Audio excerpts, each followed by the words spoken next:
জানেন কি, নেকড়ে একমাত্র জন্তু যে তার পিতামাতার প্রতি অত্যন্ত অনুগত। একটি বৃদ্ধ বয়সে পিতামাতা যেভাবে সেবা করে তা আজকাল মানুষও করে না। নেকড়ে সম্পর্কে মানুষের আতঙ্ক দীর্ঘকালের, তাই নেকড়ের উপর হামলা চালাতে দ্বিধা নেই অনেকের। কিন্তু বাস্তবতা হচ্ছে নেকড়েরা বুদ্ধিমান এবং সামাজিক প্রাণী। এছাড়াও এটি গর্ব করার মতো একটি প্রাণী। তাই তুর্কিরা নিজেদের সন্তানদেরকে সিংহের পরিবর্তে নেকড়ের সাথে তুলনা করে থাকে। নেকড়ে একমাত্র প্রাণী যে তার স্বাধীনতার সাথে কখনো আপোষ করে না এবং কারো দাস হয় না, তবে ধরা পড়ার দিন থেকে খাবার গ্রহণ বন্ধ করে দেয়। তাই আপনি এটিকে চিড়িয়াখানা বা সার্কাসে দেখতে পাবেন না। নেকড়েরা কখনো মৃতকে খায় না বা নেকড়ে মারহাম অর্থাৎ মা বোনের দিকে তাকায়ও না। অর্থাৎ নেকড়ে তার মা এবং বোনকে বাকি প্রাণীদের থেকে সম্পূর্ণ আলাদাভাবে জানে এবং খারাপভাবে দেখে না। অনেক ক্ষেত্রেই নেকড়ের জীবনযাপন কিছুটা মানুষের মতো। যেমন আমাদের বড় ভাই বা বোন আর ছোট ভাই বোনদের দেখাশোনা করে, তেমনি বড় নেকড়ে তাদের ছোট ভাই বোনদের জন্য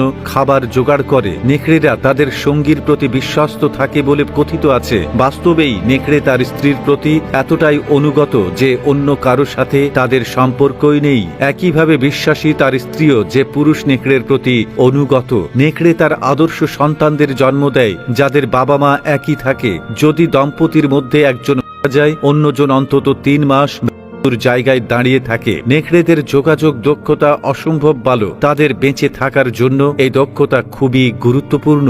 নেকড়েরা ঘাম ছেড়ে যোগাযোগ করে। যোগাযোগের জন্য নিজেদের শরীরের উৎপাদিত ঘাম ব্যবহার করে। একটি নেকড়ের ঘাম শক্তি মানুষের চেয়ে 100 গুণ বেশি শক্তিশালী হয়ে থাকে। নেকড়েরা শুধুমাত্র একসঙ্গে বসবাসী নয়, তারা দলগতভাবে শিকারও করে। এদের দলকে ইংরেজিতে বলে প্যাক। একটি পুরুষ ও একটি স্ত্রী নেকড়ের নেতৃত্ব দিতে থাকে একটি পাল। এদেরকে আলফা বলা হয়। সাধারণত এই আলফা স্ত্রী পুরুষ এবং তাদের সন্তানদেরকে নিয়ে নেকড়েদের একটি পাল গঠিত হয়। তাই এক পাল নেকড়ের পারস্পরিক বন্ধন হয় অত্যন্ত মজবুত। নেকড়েরা নিজের এলাকা রক্ষায় কোনো প্রকার ছাড় দিতে প্রস্তুত।